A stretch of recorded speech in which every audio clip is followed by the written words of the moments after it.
We like to delude ourselves in thinking that we control everything around us. But the awareness that you don't know who you are, that you're not in control, that your emotions come from places you're not even aware of, that your ideas come from places that you're not even in control of, is extremely, extremely important.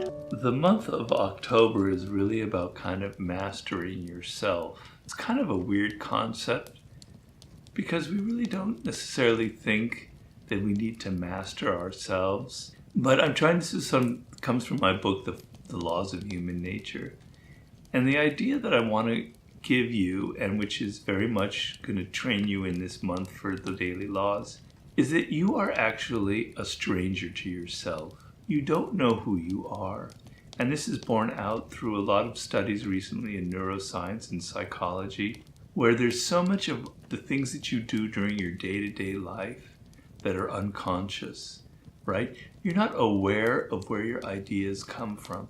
You're not aware of what is really happening with your emotions. If you ever spent a moment, as I said, I meditate every day. And sometimes when you're sitting on the pillows and you're meditating, a thought suddenly comes up and you go, where the hell did that come from? I didn't call that up. It's suddenly I'm remembering something from my childhood or something somebody said. Where did that come from? I have no idea, right? So many of the things that you do in your day-to-day life, you're sleepwalking, you're not aware of it. And people in business, in marketing, they know this very well. They have a word for it. They call it the affective heuristic. So begin with the idea, it's counterintuitive, but begin with the idea that there's a stranger inside of yourself, that you don't really know who you are. Sometimes this stranger acts in ways that surprise you. You do something, you say something, and you think, where did that come from? That doesn't sound like me. That's not how I normally am. That's not my normal behavior. And so there's a stranger inside of you. You don't really know who you are. For instance, you might feel angry in your workplace because somebody said something and you kind of rankles you, you get resentful, and maybe you say something. And you think it's because of what that person said. But if you really examined it, you would figure out that actually the anger was stirring in you before that person ever said anything. It happened maybe the day before, maybe it happened in childhood, maybe it's a reflection of something you can't even remember. But it really wasn't what that person said. So a lot of the times the anger, the excitement, the love, the boredom, the resentment, the envy, they're coming from places you don't understand, right? And so that one bit of knowledge, that one bit of wisdom is absolutely critical to the process, because you walk through life assuming that you're in control of yourself, you're in control of your actions, you're in control of your emotions. And there is a degree of truth to that, which is maybe 1% or 2% of what you do. But that 98% is occurring without you having any awareness of what's really going on. And first, to think that and to let that idea sink into you is a very strange thought. It's actually kind of disturbing. And when I was writing that chapter in The Laws of Human Nature, which was chapter 1, I was going, yeah, Robert, that's really kind of weird to think like that, to think that there are things that are causing my behavior that I'm not aware of. It's disturbing because we like to delude ourselves in thinking that we control everything around us, all right? But the awareness that you don't know who you are, that you're not in control, that your emotions come from places you're not even aware of, that your ideas come from places that you're not even in control of, is extremely, extremely important, right? Because now you can begin to get a degree of control of it. You can begin to become conscious and aware of who you are and aware of what you're doing in life, right? So if I sit down and I analyze, so the idea is, instead of just acting on your emotions, instead of just acting out of anger or whatever it is, you step back and you catch yourself and you go through a process. First, you are aware that you don't know where your anger is from. You've made that decision, you understand it. You step back and you go, what is it that I'm really, really angry about?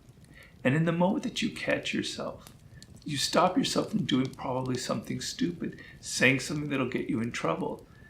I frequently find this scenario for myself. I email somebody about something important having to do with my business.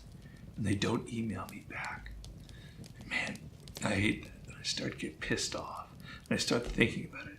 And I start getting a little bit angry and I go, God, that arrogant asshole, why aren't they writing me back? Days go by. And finally, I write an email back. I get a little bit pissy with them, right? And the moment I write it and the moment I press it, I go, shit, I shouldn't have done it. I regret it. I feel bad. I can't take it back. It's already out there. I feel bad. I revealed that I was getting emotional, right? So when you go through this process and you go, maybe that person isn't responding because maybe they're dealing with some tragedy in their life, or maybe that something else has come up, or maybe they're not really interested in you, whatever it is, all right? But there's no need to get angry. It's not personal. You don't send that email. You spare yourself a mistake in which you kind of maybe ruin the relationship or revealed your own weaknesses, right? So that degree of self-awareness where you take a half step back and you go, I don't know who I am. I don't know why I feel this way. Let's think about it. Let's not react, is half the game. 80% of the mistakes you make in life come from this fact that you do things without being aware. You react emotionally when you could have taken that half step back and thought a little more deeply. So the idea is awareness, self-awareness is the key to everything in here. And it's not a case of you're going to ever understand who you are. That's an illusion. I'm never going to really understand the source of my anger. Maybe it stems from something in my childhood that I can't access. But I can understand it a little better by at least not reacting. I can at least go through a process where I can clarify it a little bit. And in that little bit of clarity, I don't react, and I have a better sense of who I am, and I have a better sense of control. And so this is an incredibly important thing to learn in life. And why? Because we live in this world of social media. And this is the world that we live in now. And we see it in politics, we see it in business, we see it in entertainment. People are so much more riled up than they ever have been before. And it's affecting you. It's affecting me. And particularly in the pandemic, where we're alone a lot, where we are not able to do the things that we were hopefully able to do before, these kind of emotional reactions become even stronger, right? Because we're all a little bit more brittle than we were. And so the ability to step back, to analyze yourself, to not react, and to look at maybe I'm feeling this particular emotion for reasons I didn't really understand, and to delay your response, and to wait a day and to sit on it and to not send that bloody email, it's incredibly important, incredibly liberating. So that's what that month will start instructing you on.